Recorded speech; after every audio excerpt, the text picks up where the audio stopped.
Luka scores 73. Booker scores 62.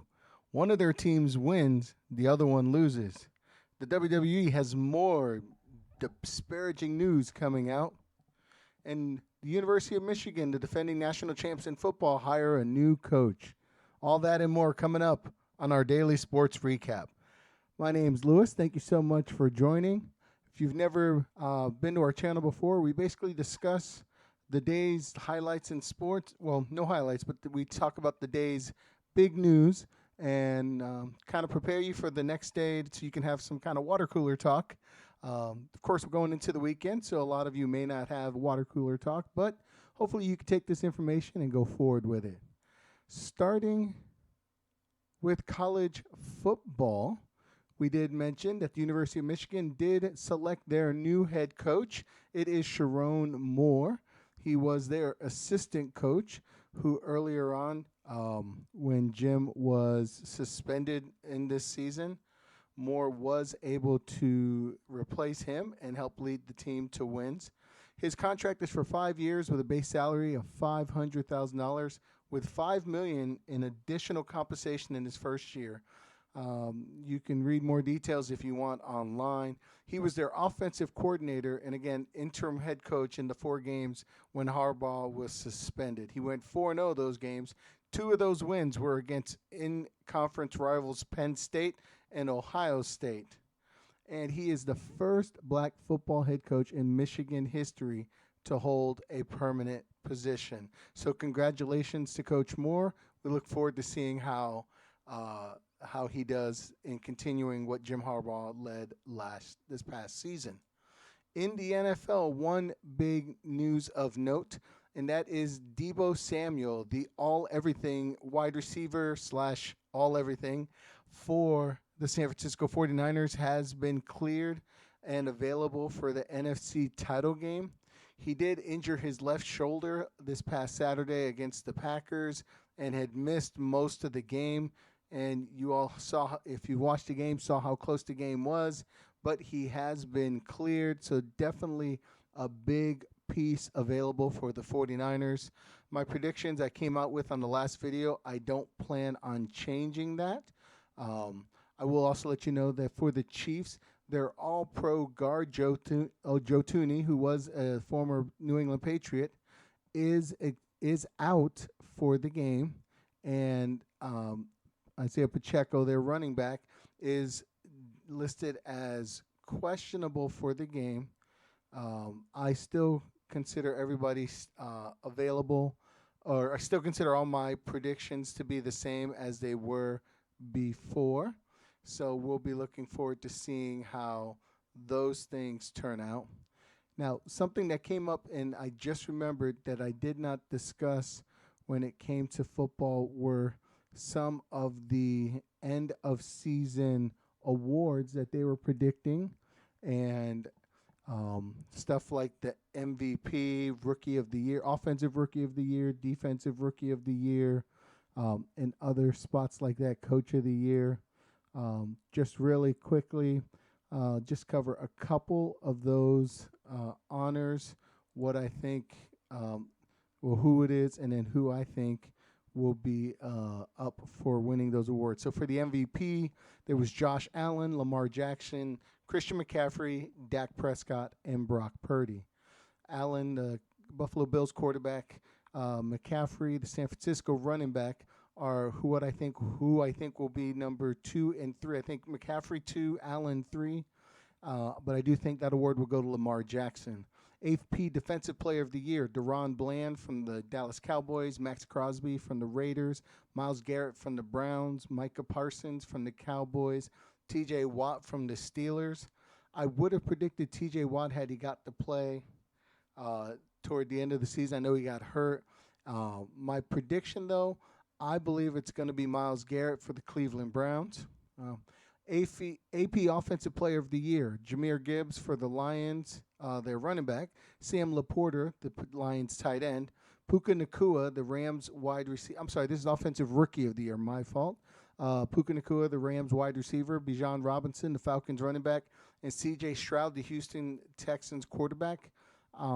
I think it'll be between Nakua and C.J. Stroud, with C.J. Stroud coming out on top.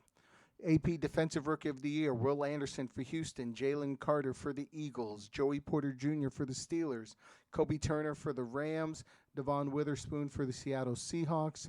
My prediction on this one is going to be Jalen Carter from the Eagles. AP Comeback Player of the Year, Joe Flacco, Cleveland Browns, DeMar Hamlin, Buffalo Bills, Baker Mayfield, Tampa Bay Bucks, Matthew Stafford, Rams quarterback, and Tua Tagovailoa, the Miami Dolphins quarterback. I am predicting DeMar Hamlin. I mean, not to make jokes, but he was a year ago dead on a football field, brought back to life, and actually worked super hard to get back on the field. I think it's harder to come back from that. Coach of the Year, Dan Campbell from the Lions, John Harbaugh from the Ravens, DeMeco Ryans from the Texans, Kyle Shanahan from the Niners, and Kevin Stefanski from the Browns. I think it's actually in the end going to be between Stefanski's Browns and DeMeco Ryans' Texans. I would give it to DeMeco Ryans on the Texans, but we'll see how those turn out. So those are your NFL awards. Real quick, in the NHL, just a few games to cover, 4 of them to be exact. The Golden Knights win on the road against the New York Rangers at 5-2, handing the Rangers only their 7th loss at home. The Panthers win in a shootout against the Penguins 3-2. Panthers improved to 30-14-4 overall. At home, the Colorado Avalanche win against the Kings 5-1. And the St. Louis Blues win in overtime against the Seattle Kraken 4-3. In men's college basketball, one top 25 game. Number 13, Wisconsin wins at home against Michigan State 88-61. In women's college basketball, there was one upset in the top 25. That was number 3, Colorado, losing at Oregon State 68-62. Oregon State is ranked 25th in the nation, so while it's an upset, not one of those big ones like we've seen quite a few times already this year. Number 2, UCLA wins at home 62-44 against Washington. Number 6, Stanford wins on the road against Arizona State 80-50. Number 11, USC wins at home 70-62 against Washington State. And number 16, Utah wins on the road against Oregon 58-48. Now, in some serious news, not to kind of make any jokes or light of this, we mentioned yesterday that there was a story out about Vince McMahon, the former CEO of the World Wrestling Entertainment, if you're a professional wrestling fan, and how there was a new lawsuit out against him, a couple other execs, and the WWE as a whole. Well, Vince formally resigned from TKO, which is the parent company of the recent merger between WWE and UFC. So he resigned from his role as executive chairman of TKO and from his position on the board of directors. And so after everything that had gone on with the lawsuit filed Thursday, he has stepped down and resigned. We're not going to give too much information because honestly it's quite disturbing. And in the event that I have young people watching, I don't want to sit there and talk about what has become of Vince McMahon and the industry there. And so if you want news, or if you want to read more about it, you can read the lawsuit. It was a 67-page lawsuit, again, filed Thursday against Vince McMahon, a couple other former WWE executives, and the company as a whole. Now, on to the NBA. I mentioned Luka Doncic scored 73 points, 4th highest total scoring number ever in NBA history. And fortunately for him, his team did actually win 148-143 against the Atlanta Hawks. The game was played in Atlanta. Along with his 73 points, Luka also had 10 rebounds and 7 assists. He shot an amazing 25 of 33 from the field, including 8 of 13 from 3 and 15 of 16 from the free throw line. Josh Green also provided 21 points, and Derek Lively had 9 points but also provided 11 rebounds for Dallas. For Atlanta, Jalen Johnson scored 25. Bogdan Bogdanovic scored 24. Trae Young, 30 points, 11 assists. And DeJounte Murray, 22 with 7 assists, but it wasn't enough as Luka and his 73 carried the Mavericks to a 148-143 victory. Now, I mentioned Devin Booker scored 62, but his team loses to the Indiana Pacers as the Pacers pull it out at home 133-131. Pacers were led in scoring by Pascal Siakam, who's doing the business since he's been traded over there, at 31 points, 7 rebounds. 22 points were provided by both Aaron Nesmith and Andrew Nebhard, and Obi Toppin scored 23 points while providing 11 rebounds. Jalen Smith double-double with 13 points and 10 rebounds. For Phoenix, obviously Booker had his 62. Kevin Durant also provided 20 points, 7 rebounds, and 6 assists. And unfortunately, it was not enough as Indiana holds on to win by 2, 133-131.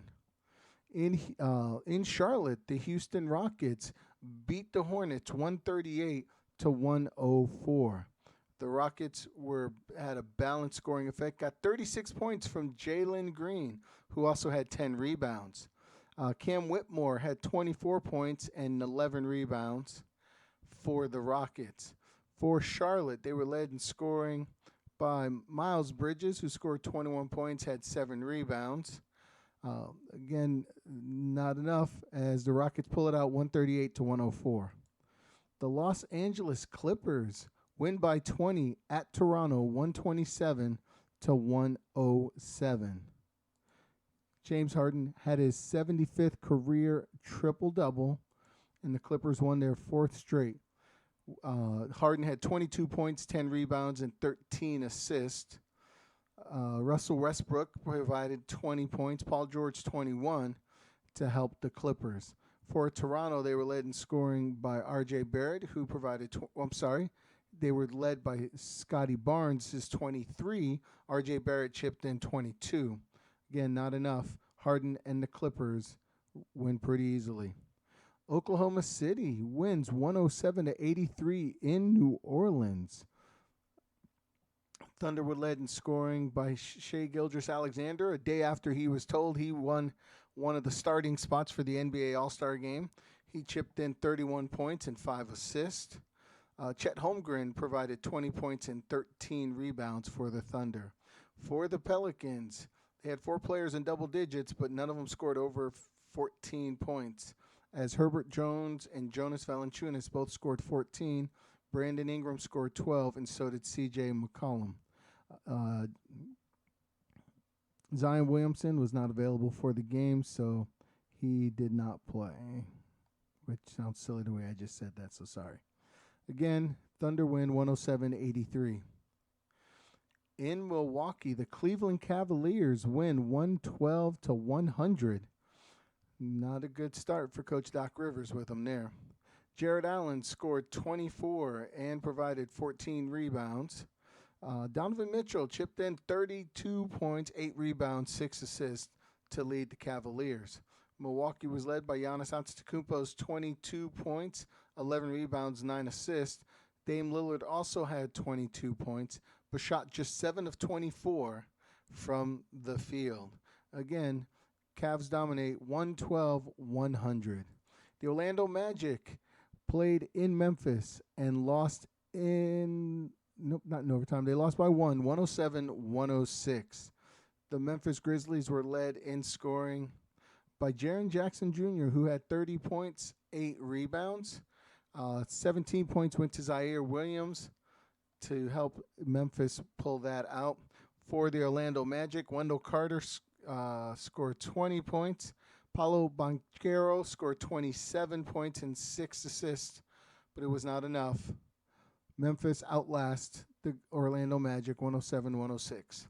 And lastly, the San Antonio Spurs win at home 116-100 against the Portland Trailblazers. San Antonio was led in scoring by Victor Wembanyama, 23 points, 12 rebounds.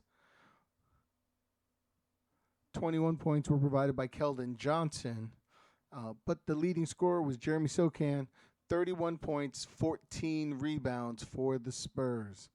For Portland, they got 40 points from Anthony Simons, also had 10 assists. And DeAndre Ayton, 20 points, 12 rebounds to get another double-double. But it was not enough as the San Antonio Spurs get that big win.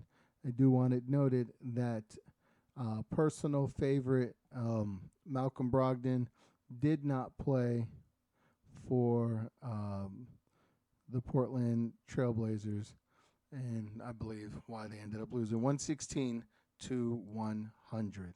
Those are your NBA scores, your hockey scores, and the news for the day.